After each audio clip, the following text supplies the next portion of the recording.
Hello Clashers, Ashlane here. Today we're going to go over something really cool, and that is last second wins in Clash Royale. So I'm going to share one of my matches with you guys against a very special opponent who we'll talk about in just a second, and then afterwards I'll share a replay from TV Royale. I'll kind of give the play-by-play how things went. You can see I have a few victories in a row here with this deck. I'm really enjoying it. It's really balanced.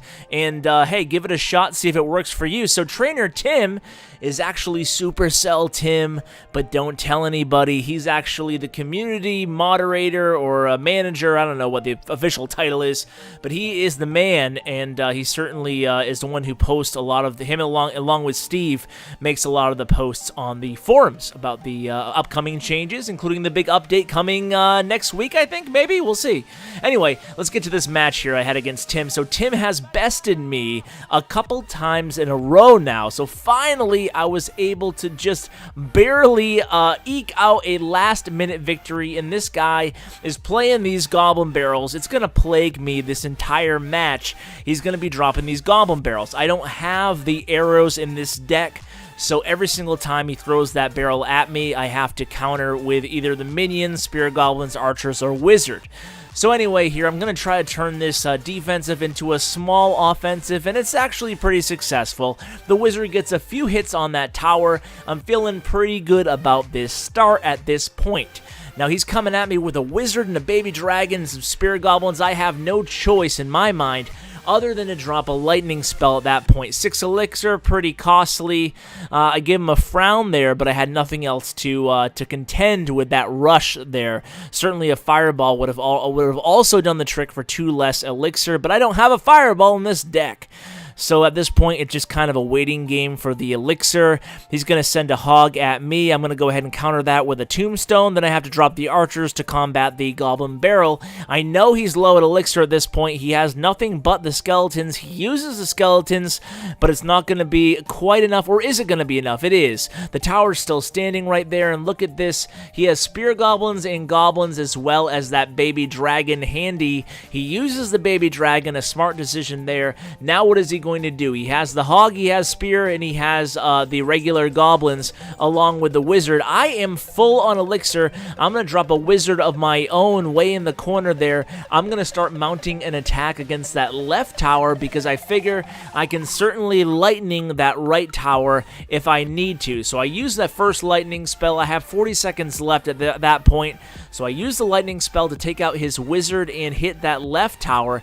I need to make some sort of a surge for that left tower, and then eventually my lightning will come back up. Oh, it's up right now, so I have my lightning ready, and I have to kind of play things by ear at this point. I drop a wizard, and I hope to combine this with this hog here, and then what I'll go ahead and do is drop the, use the lightning, excuse me, on the right tower. So the hog just barely a last second win. Boom, boom.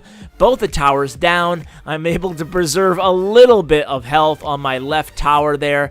Well played. Finally, I took Tim down. And of course, you guys may or may not have noticed that I have a 1-level advantage. We won't really mention that today. Okay, so let's go ahead, and I found an even better last-second win. I don't know how often you guys watch TV Royale. It will be interesting to see how much the views go up on these replays after this, after Clash Royale hits global.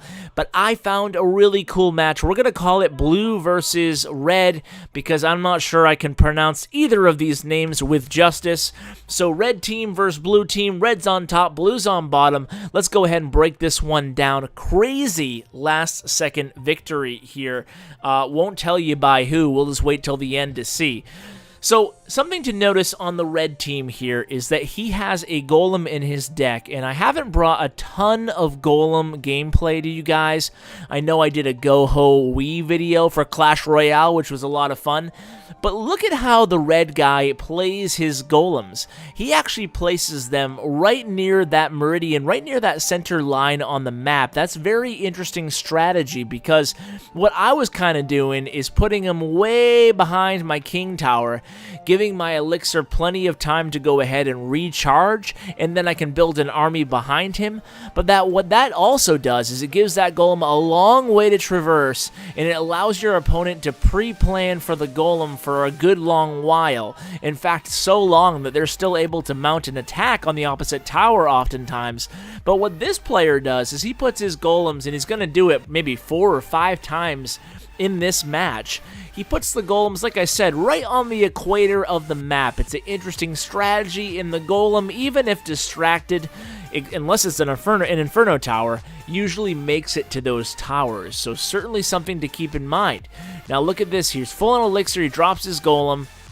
Again, very close to the halfway point on the map. Interesting strategy here, even though he's going to go for the tombstone there, and with barbarians pounding down on him, the golemites are still going to get to that tower. So it's an interesting strategy. I'm not sure. Maybe I'll give it a try sometime, perhaps post-update, because in this next update here, you guys probably already know this, but the golem's going to become much stronger and the golemites a little bit weaker. So that will be interesting to see how that changes things. Now look at that freeze spell. That hog has no life left, and with combination with that fireball, the left tower goes down. So now we are up 1 tower to, well, blue is up by 1 tower, I guess is the easiest way to say it. But look at this. Surprise, surprise. Right-hand lane, another golem. And the golem is slowly making his way down the right-hand lane. He's going to back it up with a wall breaker, a bomber. And it's very interesting choice there. The bomber actually does a lot of good work backing up that golem. So if you guys are going to try this combination, go ahead and consider bringing a bomber, because look at this. The bomber, as soon as he gets in range, is going to do a significant amount of damage to those support troops, those defensive troops. So now look at this where it stands right now. We're definitely obviously going to go to overtime here. Both players trying to recoup some of their elixir, but you can see Team Red's getting a little bit eager here. He might be rushing things a little bit, or maybe he's just in a rush to get another golem on the board, which he does here. So the golem's on the board. The hog is the counter to the golem, but because it's double elixir, he has time to drop that minion horde. Now he's going to use a freeze spell, but he's going to come back with a bunch of other troops. So now there's going to be a big red surge coming down, and you can see with the fireball, a minion horde is countered by another fireball. So now we're at 30 seconds. What is going to happen here? Look at this. The tower is now below 100, way below 100, way below 20 hit points at this point. Now he's trying to sneak a hog in here. 20 seconds left to go. He uses a free spell. He misses the barbarians. A fireball is coming, but just a real, what, split second late. So wow, what a last second victory there by blue. Heck of a battle, heck of a replay to watch, but these are little tidbits you can pick up on these replays, like that golem strategy, for example. So guys, thank you so much for watching. This will be a new series, these last second victories, because a lot of times you can pick up a tip or two towards the end of these attacks. What made the winner win? What made the loser lose? So guys, thanks so much for watching, and as always, take care.